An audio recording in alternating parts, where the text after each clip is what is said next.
Hello, hello, everyone. It is Kenyon here, Basketball Rewind. We are joined by a special guest who is coming back. I mean, it's good that people are feel comfortable enough to come back. We haven't scared anyone off yet. But with that being said, people like, comment, and subscribe. It's how I pay the bills. I don't pay the bills because I'm not at that many subscribers. So let's get there, people, to the moon. The Raptors right now in this week, we are going to the moon in the other way, and so hopefully this this channel goes to the moon along with the lottery odds.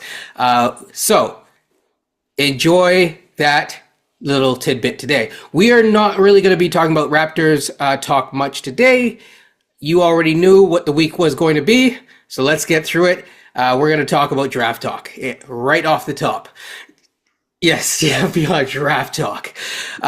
Again, we don't have the time for the graphics. We will get there one day, people, with your likes, comments, and subscriptions. All right, Tyler, NoCeilings. If I'm not mistaken, you are the founder of NoCeilings. I would love you to plug NoCeilings a little bit before we get into the discussion. So tell everyone about NoCeilings and why they should subscribe to at least the Substack at bare minimum. Yeah, I appreciate you guys having me back on. It's been a minute. I miss coming on the show. So NoCeilingsNBA.com, we cover the draft year round, but we like to focus the spotlight on players that could be going anywhere from first to the last pick of the draft and undrafted. We like to kind of give everyone equal treatment when it comes to like focus and attention. And, there's more than the top 10 that are going to be drafted. So we like to kind of break down everyone's game. And now with the NBA and how big the popularity is, you get guys in the G League, you get two-way guys that make rosters. So it's kind of cool to give everyone their attention. And we cover it year round, 5 days a week. And this year we were doing NBA content as well. So it's been a blast. Absolutely free. Come join us. Let's talk some basketball. Thank you guys for having me back too. I don't know how you guys put out that much content. Like literally, I get the notifications and stuff like that coming up on YouTube. It's like, oh my god, there's another video coming up. It's like, hey, we got a great team. It's been a dream ever. Since we started, it's gone better than we hoped, and the support's been awesome. And our team's we got a well-oiled machine. Everyone knows their job, and a lot of good chemistry on there. So it makes working our butts off easy when you got a team like this. So it's been awesome, and it's presented opportunities to talk with guys like you. Like, this is fantastic. I love coming back here to talk, especially with the Raptors. Trying to get you guys out of the lottery, but this is a big year for it. We're okay in it this year, though. We're okay. Yeah, you're right. We're good to be in it this year. It's a good year to be in it. It's a good year to be taking, we could call it an off year. It's a good year to have an off year if you're having picks up there. For sure. Yes, I mean, I wouldn't mind Age of Debanza as well, but that's one draft at a time. With a monster in the wing. Yeah, one draft at a time. Yeah. You also, to your point, you don't want to be there too long because all of a sudden you're 10 years down the road. You got get through a couple presidents, and it's maybe another off year, maybe 2 off years. You'll be good. So, exactly. Yeah, gosh, next year is going to be a wagon too. So it's exactly. 2 fun years coming up. So with that being said, let's get into some discussions. But before we get into draft talk, I will talk about the Celtics because you are a Celtics fan.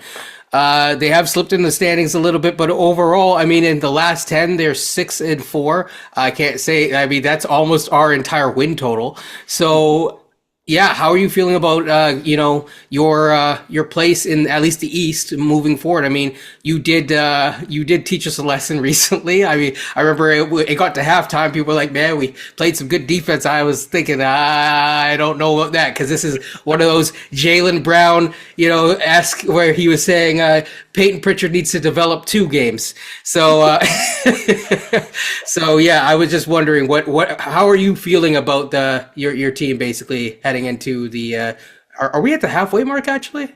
We're getting close, right? Yeah, we're getting close. I feel fine. It's one of those. It's always tough when you're. Gosh, I sound like such a prick saying it this way. When you're defending the title, it's always tough. But I think it's with every contending team. I think you kind of have that month or two, or not 2, but you have that month or a couple week stretch where it's like, okay, you got to face some adversity, see how you can get through it. feel like they're hitting that now, and it's just gonna let's see how it respond. And when you're the defending champs, you have a target on your back, and everyone's gonna bring their best when you're coming into town. So I think, Boston is just the key thing is like, hey, stay healthy, be healthy at the right time of the year. Obviously Porzingis, I hold my breath every time he's on the court, and I'm just like, just be healthy at the end of the year when the playoffs are starting. I mean, it's tough because Cleveland looks fantastic. I thought they had a home run when they hired Kenny Atkinson. I was like, gosh, this guy he got those Brooklyn Net teams to play somewhat better than they were. So now you're seeing what a different coach and mindset can really do to a young roster. And East is going to be tough. It's going to be really fun to see this year. I think it's a lot of really good teams kind of taking it up to another level. So I'm fine with the Celtics right now. You keep playing like this for a couple more months, yes, I'll start getting a little uncomfortable. Gotcha.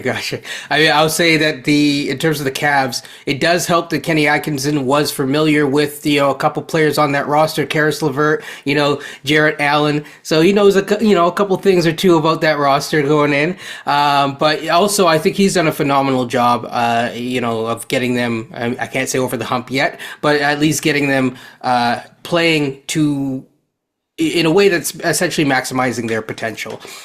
So I think that's good. I also need to plug the other old Raptor guy, Jeff Weltman's team, the Magic. They are rolling even through all the injuries. And I had them, a lot of people yelled at me before the beginning of the season when I said they could be top 4. Yep. And they're right in the mix, even with all of the stuff. So, I mean, they got to get healthy first and start rolling. But yeah, beyond you were saying? That's the matchup I want to see, man. If there's an Eastern Conference matchup I want in the playoffs, it's Orlando. We were this close to it last year. And, yes. Some different things and how it worked out with some tiebreakers and all sorts of other stuff. It didn't come to fruition, but Orlando always seems to give Boston a hard time. It's an interesting matchup for Boston with their length. I am curious to see how that would work in the playoffs in a 7-game series. So, yeah, that's the one I'm kind of hoping for. Coach, you have it? Yeah. Oh, go ahead, Coach. Yeah, Jamal Mosher's done a phenomenal job. He is probably, I know Kenny Atkinson might be in the lead for Coach of the Year, just seeing what Cleveland has done. I hope Jamal Mosley is a very close runner-up, though. When you have your 2 best players, actually 3 best players, if you count Suggs with his back injury now. I know Paolo came back today.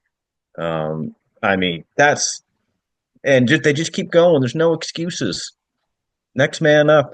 And they've had to go through the lottery a lot of years right now to get some of these guys. But I'm just so pleased with Jamal Mosley, how well he gets those guys to play defense. I don't see a Franz or a Paolo or a KCP as these great defenders. I see Suggs, but some of these guys don't, I wouldn't say quite have that profile of being good defenders, but he's got the whole team playing excellent defense, and that's really good to see. Great points. I mean, I'll say one final thing on just overall NBA talk. I mean, that Raptors-Celtics game is going to haunt people. I just think of the game before. Was it the game before or 2 games before where it was, I think it was the Grizzlies game. You remember that wole week. It was it was nasty. That was nasty, right? It's like you're a man playing sport. Have you ever seen one franchise have a historic week where in this case they hit different marks of futility consecutively? Not like 6 months later down the road in the schedule, back to back to back. They ended up with the most points scored ever on them as a franchise. The next day they had the most turnovers ever by a franchise. In this case, like 31. They had like 18 in the first half, and then the third one was the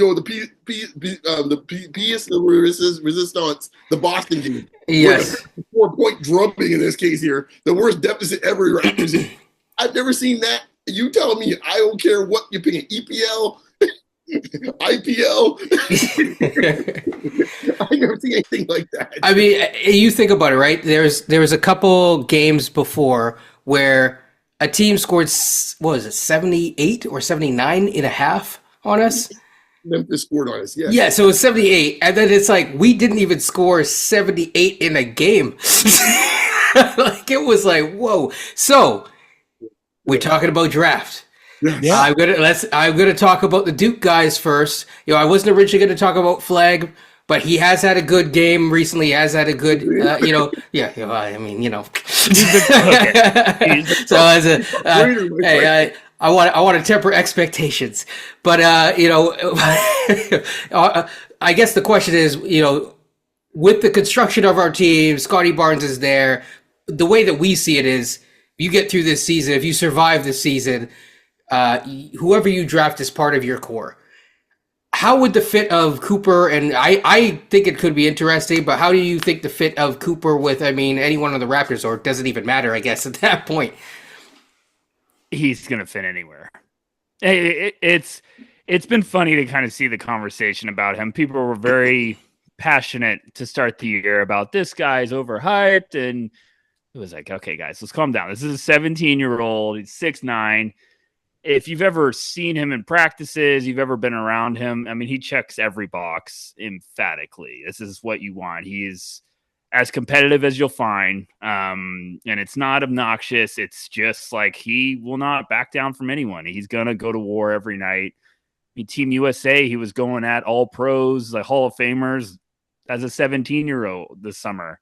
And now you're starting to see the confidence and everything's falling together. And he's put up a big month. I think he's like around 50, 85. He's awesome. He's just one of those, you get him and you should be doing a backflip because he can play multiple positions. I never think he's going coming into this year. I never thought he was going to be like, hey, he's going to average 30 a game. I thought he was going to take the level of everybody on the team to a higher place. Like he was going to be this superstar connecting piece where he's going to fill up the box score. He's going to make your team defense better. He knows how to make the right play. He's a playmaker. He knows how to get his shots, but he's not always going to be here, take over the game. We need you to just completely take over. He's just a smart player that knows how to make everyone else better. So I think Cooper's the real deal. I think he's an all defensive for years to come type of player. I think whoever gets one is just going to be like, to hell with our roster. We're just taking them. We got gold. Oh gosh. Be honest thoughts. I'm ready for any doubt. I promise you. I gladly will answer it. Yeah, there's going to be moments in this case later on, but this one, we are reading from the same hymn book, man. We are singing the same hymn book on this one. I asked these two exactly who the guy thought the comp, in this case, the NBA player who I thought he could be in this case, his highest potential. Who was the guy I told you, Kenyon? Who was that? Who do you think you just described just now? Say any name. I'm fine with any name. The King. That's floating around a lot lately. Oh, really? When your boy said so 6 weeks ago, I said, if you had to tell me who the comp is, I'm going to be honest with you, but I'll say it here at the moment. I said, the guy in this case, if he hits all the things, who you're describing is what Tyler just described. Yeah. You can move the name out and move Cooper Flagg out, and you can insert LeBron James as the same description. Yeah, and motor is not an issue with him at all. He learns. I've seen him in a game really early on where he was running pick and roll with Malawatch, and I think the first one he took, he didn't really. He took the early shot and he should have really passed it down, and then the next time down he learned from that. And that allowed for the defense to then shift. I can't remember which game this was, so sorry. My mind's mush right now. But yeah, and then later on in the game, that allowed him to actually shoot the open shot from three. And so I am just seeing him, I maybe I'm watching way too much of Star Trek TNG, but it's a little bit like the Borg, where you see him like kind of continue to move and progress and evolve, throughout a season or even within a game, which is nice to see. Yeah, I got one question for you, Tyler, in this case here, because I think in my fun you mentioned how that talk's coming around lately, but I think if you had to just go 3 or 4 weeks ago, I think the talk was very different, and I think at the time there was discussions. I think even on your channel, and we will get to him in a second, Mr. Harper, if he could be number one. Now, I don't know about you, but just based on how I see the tea leaves, I think that discussion seems to be dead in my mind. I think whatever thought that was in folks' mind a month ago it has been removed and everyone has forgotten that they ever said it in their life. That's my theory of the case. Y'all know, what is your thoughts? Is there a chance someone else can be number one? I've never had that thought. I thought it was a fun conversation. It's like, okay, this is gonna be a fun conversation now. But I also knew, like, Cooper's 17. He reclassified. He should have been a senior. And I was like, it's only a matter of time before the beast starts waking up. And he has really emphatically woke up a little bit lately.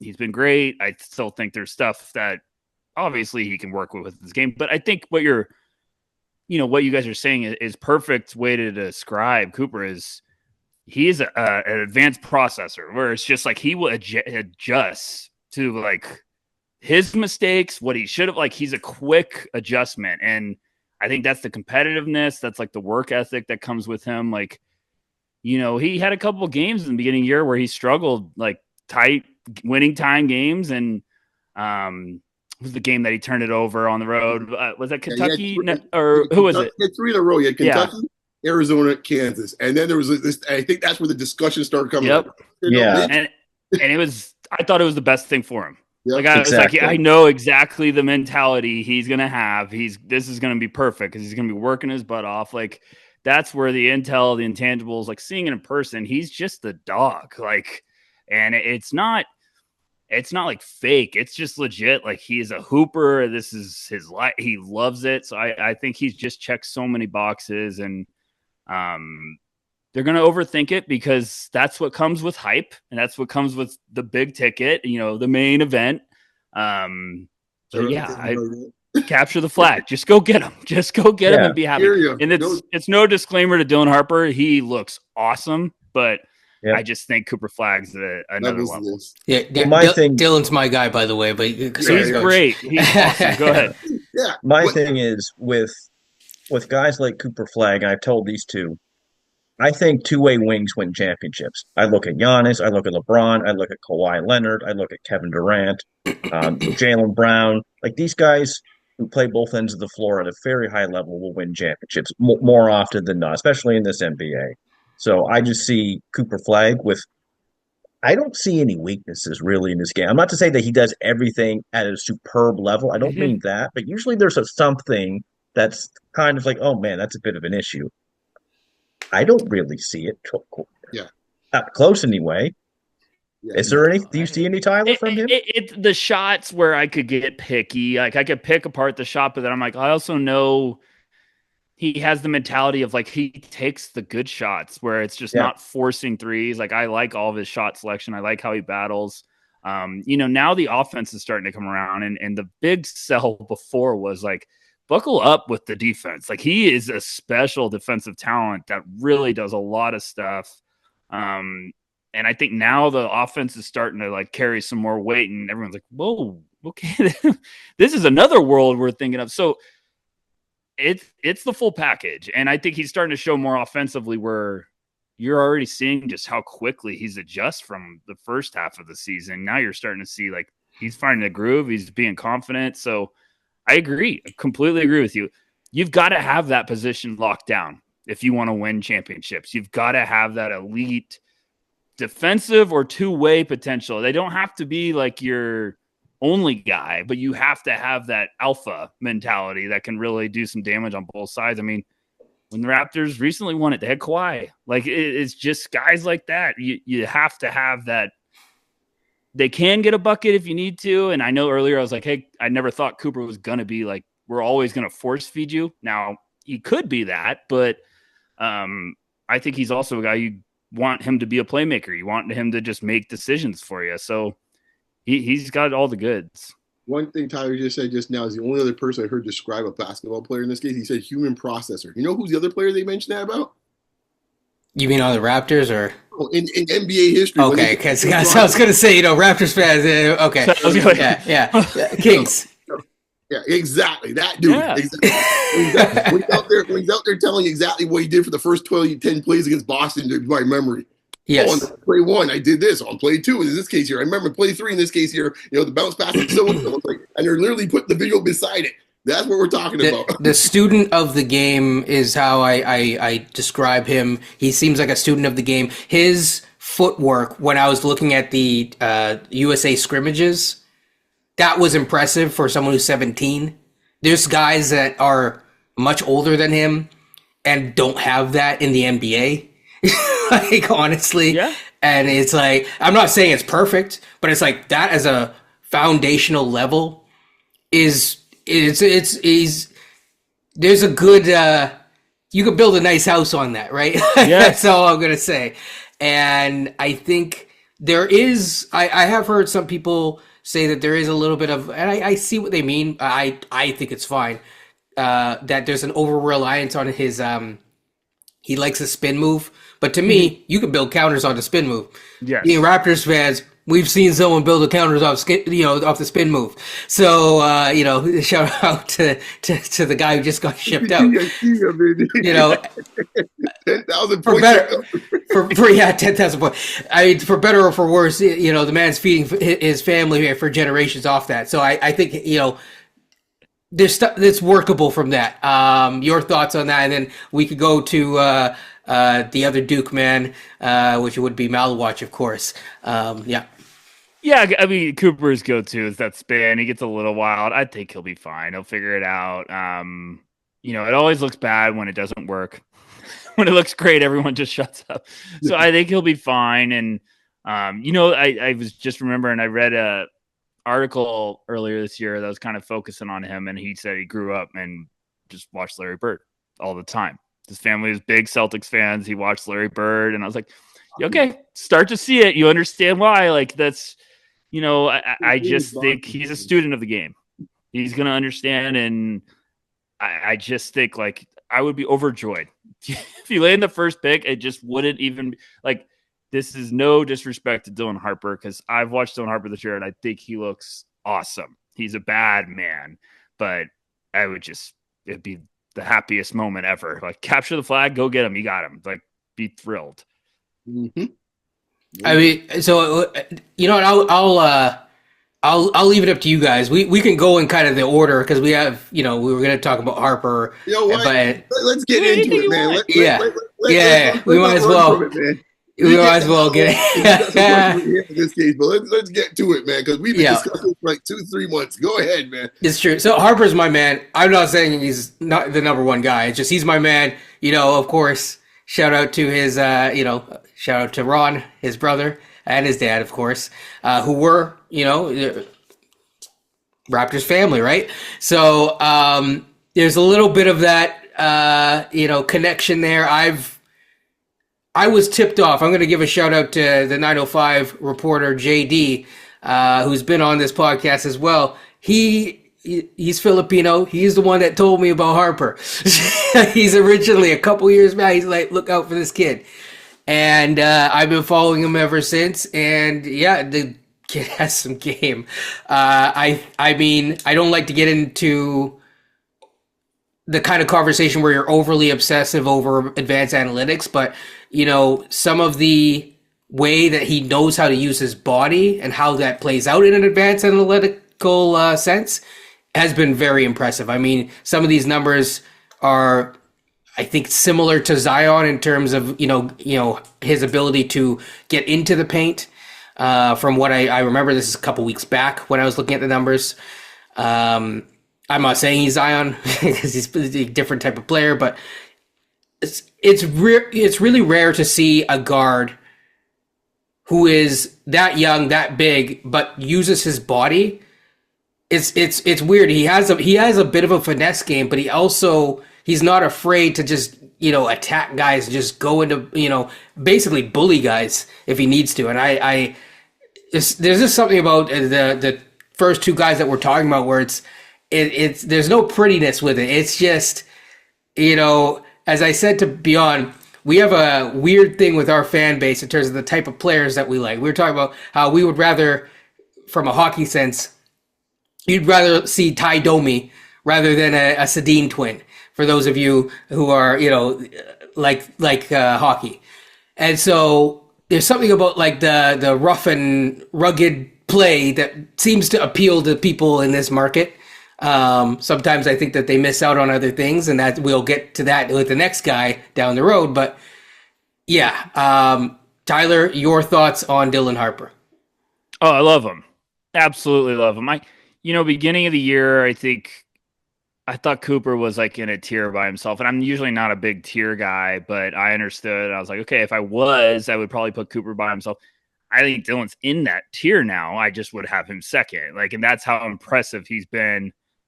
He's everything you want in a floor general. He's got, positional advantage, size. Like, he can be a combo guard. He can play a little off the ball. He gets downhill. You don't expect him when you're first watching to be that slippery, that finesse, like getting down. He just weaves through traffic at that size. So like he can beat you with quickness. He can just overpower you with his size. He plays bully ball, great vision. And then, I think the shot's trending in the right direction. It's kind of the same with Cooper. It's like the one area I'll be like, okay, I could pick that apart to be negative, but my favorite part of his game is there's nastiness defensively too. Like that's like coming into his chamber when he's on the defensive side of the ball. He's like, okay, I just picked you apart on the other end. Now let's go. Like, bring it on. Like they're both competitive players, and I know every fan base is going to want that number one pick for Cooper Flagg. I think you'd be just as happy if you get two, because I think Harper's that guy. I just think he's going to be a guard of your franchise for years to come. I think you're just going to be like, we got that settled. Like, that's figured out. Gives you a lot of different versatility with like what he can do on and off the ball. I love him. Yeah.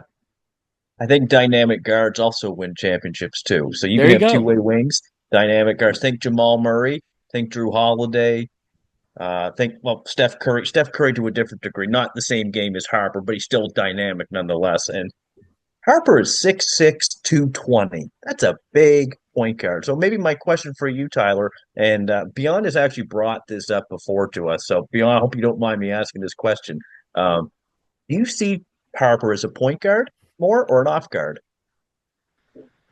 I think he's a point guard. Now it's wild to think that because of his size, and you just don't expect it. I've kind of transitioned to this point of like, I think the NBA is just getting like, okay, like get these guys in the backcourt that you can do a little bit of both, that give you the versatility. It's getting away from those days of like, here's our point guard, you're handling the offense all the time, we're only running it through you. I feel like now it's like, hey, this set you can play off the ball, this set you're making decisions.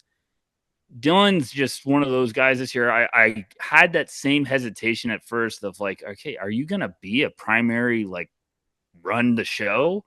And then you see him just how quick he is and how he navigates his spots, like gets people out of position on defense, gets people in position and for offense to, have some success. Like, I absolutely would want him having the ball as much as possible, but I think his size gives you that flexibility to also play off the ball and have some creative looks. So I think it's going to work with just being like, hey, you're our floor general. I would draft him and be like, this is our point guard of the future. And if it does work, you have an advantage basically on every other opponent because of his size. Now, Cade Cunningham, maybe not, but you get what I'm saying. Like, that's that type of surplus big guard you have now that is a headache for opposing teams. So I brought it up, and we've had this debate now for about 2 months, and I have no issue with Dylan Harper getting picked, say, for the Raptors. I have no problem with that. My only concern is if you're playing him as, quote, the point guard, first thing, the way he runs at Rutgers at the moment, he's it's very heliocentric at this point. Like, it's like, it's his show, he's doing what he's doing. But I don't see the natural instinct for him to kind of look to set guys up. When we get the other guy, I'll say my rationale that I find very interesting with that. So I'll leave that be because I find that. I have a feeling I know where that one's going. Yeah, exactly. But I think in this case here, I don't see like if he's playing as a two or like, to your point, like a combo guard, I think it's effective in this case from a team building standpoint. If you're saying to me in this case, you're drafting him and you're saying, hey, let's roll out the red carpet, and he's going to be the heliocentric, say, a la Harden like 3-4 years ago, and say, hey, go and do your thing, son. I don't know if that's really the best way to actually use him. That is my concern. I said before, I think he's a fantastic player. I think he's going to be some guy who can be like 7, 8, 9-time All-Star, whatever the case may be, a Hall of Famer. I think he can be that good. No two ways about it. My only concern is I've seen this play out with guys that people think are point guards when they come in, and they have the 3-year adjustment and realize, you know what? He can handle the ball right. I mean, I mentioned the guys, AI. Philadelphia tried year after year. They put all sorts of other 2 guards beside him. It's like, you know what, dude? You're really, in this case, you're masquerading as a point guard because of the height, but you're really a 2 guard. And we just got Eric Snow. I'll just roll from there. Right. I mean, in some ways, we're seeing it play out on our team, but although we knew the answer. I mean, it's still in the guy's bio, so. I was going to go there. I went there. No, but I know what you're saying, and I agree. I guess what I'm saying is you have the ability early on to take a little bit off his plate. He can play off the ball. I never believe in drafting a rookie point guard and being like, here's the keys, go. I just don't think that ever is going to give you success. On Ja Morant, it is a fluke. Like, when it happened, it was, oh my gosh, but it's the hardest position of all to transfer to, basically, in sports, I think. Like, it is so tough to play a point guard position at the NBA. So I think Dylan gives you the flexibility of being like, well, let's let the vet run. You can kind of split the time, and he's just such a smart player and a competitor. I think he can figure it out. But yeah, I also can't stand watching James Harden play basketball. So I hope no team ever drafts a player. Right. And Harden, I'm saying just the style. I love Harden. He's so good, but I don't want to watch him play ISO the whole game. And Dylan's not like that. I'm trying to choose my words carefully. The Rutgers team is not the greatest. So it's tough to watch because you're like, okay, yeah, I don't love the style sometimes, but I'm also like, I watch a lot of those passes. They're beautiful, and guys just can't make shots ever. So it's tough. It's not just me saying that. I know some people with the team saying that. So it's tough. But, he also has that takeover where you watch some games and you're like, oh, my gosh, no one can stop this guy. And it's with his playmaking, it's with his scoring. So he's just a tough dude. And I think the size would make me even more intrigued and happier. I love him, but Scoot's struggling right now in Portland, Scoot Henderson. Right. So if Dylan, you get at 6'5", 6'6" territory, you're like, okay, well, we can make life a little easier early on or take some pressure off of him. So I don't know. Yeah, and that's the reason why I have no problem drafting, because they know my philosophy already. With all due respect, unless your name is Isaiah Thomas or Steph Curry, I ain't drafting a small guard in this case as a franchise player. Right. All the rest of them.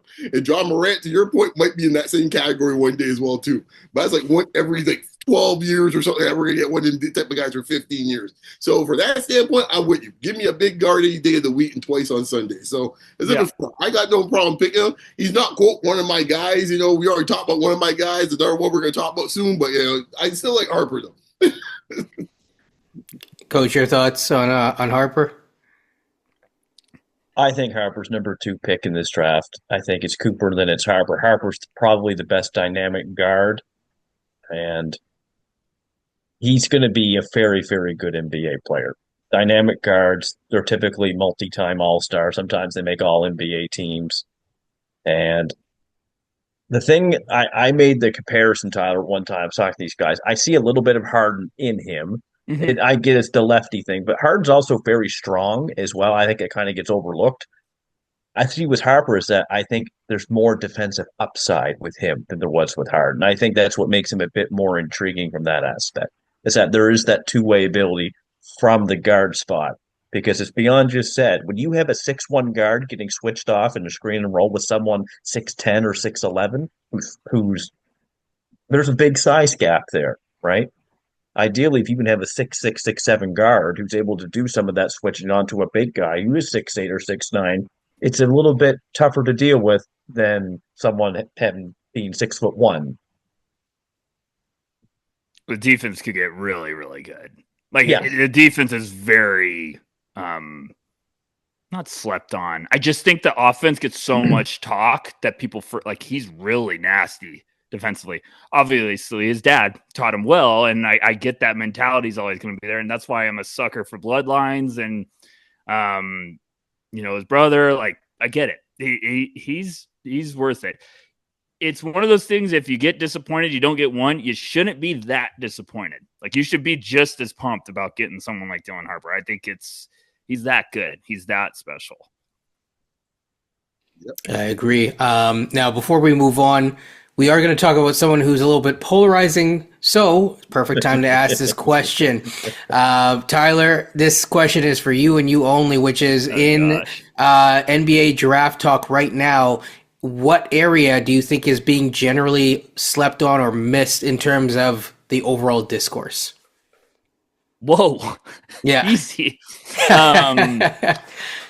What do I think is being missed on? I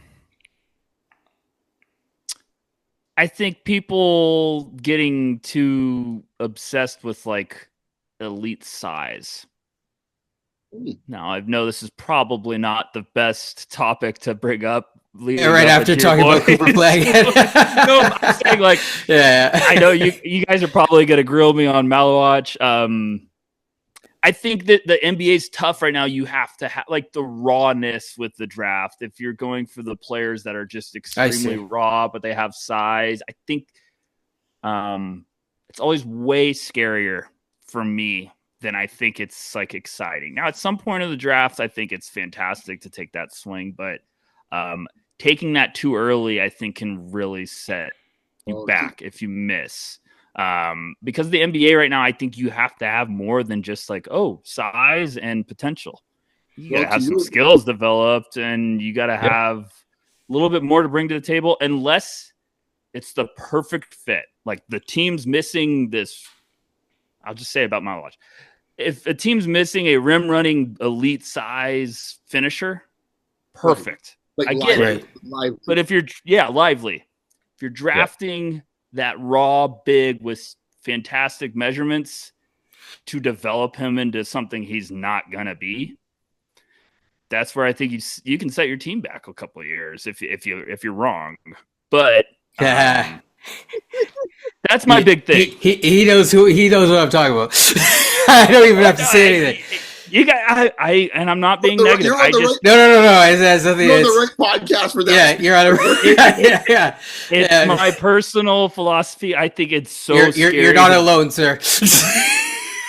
It's I call it drafting the idea.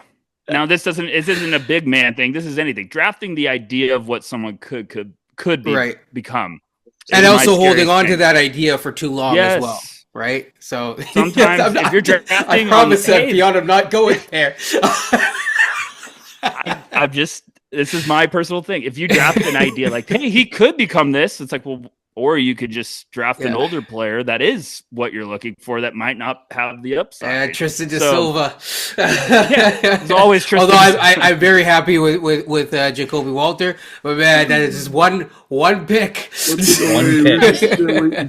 But I get it when you're swinging for upside. I get it. Yeah. I just think teams want to talk themselves into a player becoming something that it's very unrealistic.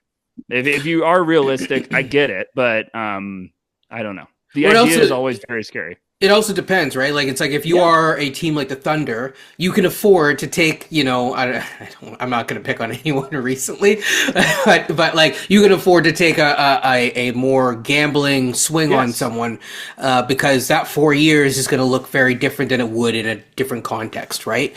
And they evaluate very swiftly, very efficiently, and then they move on. And that could be tough for the player as well, but yeah, they you're put in a context where developmentally it's like this is your meal plan for the day kind of a thing, and whereas if you go in other situations, you might be put in a very uncomfortable situation faster, and that might not be the best for that individual player. So. Yeah. This is why I say about, Malawatch's good old pal, Chomsky.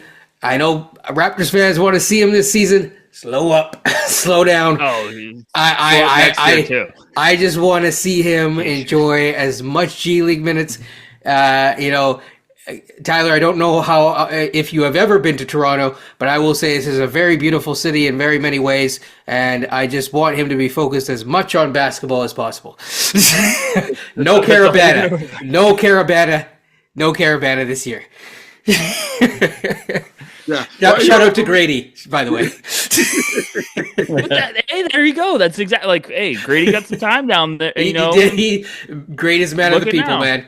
You gotta be patient with these guys.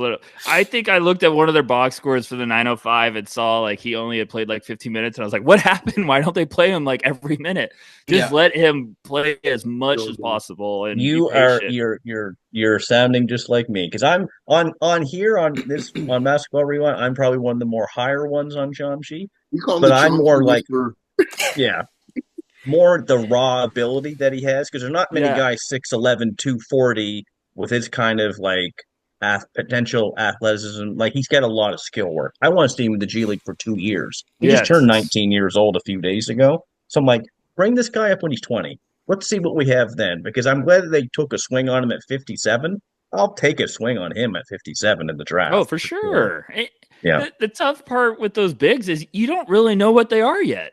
Yeah, like big guys always take longer to develop. Yes, they click randomly too, and you're like, what the heck just happened? Why all of a sudden now are you doing what we've been trying to tell you for 3 months? So it's just, you have to be patient with those guys. So Tyler, what's that phrase that you call in this case here when you say people with the idea? I love that term. Drafting the idea. Yeah, God bless you, man. God bless you. No, I'm telling you, you see it every draft. You're like, oh, they take the idea. We don't want to get into too much trouble on a single draft talk, but we will be exploring that idea in the future. They need a 3D guy, and they took someone that can't shoot. That's not a good start. That's the idea. We read the same chapter and verse, man. Same book, man. Don't worry about same chapter and verse. Old Testament, New Testament. We read from the same book. Keep going. Go ahead, Ken. You continue. Yes. Please, Governor. Moving along. In trouble. I've try not to. Not today.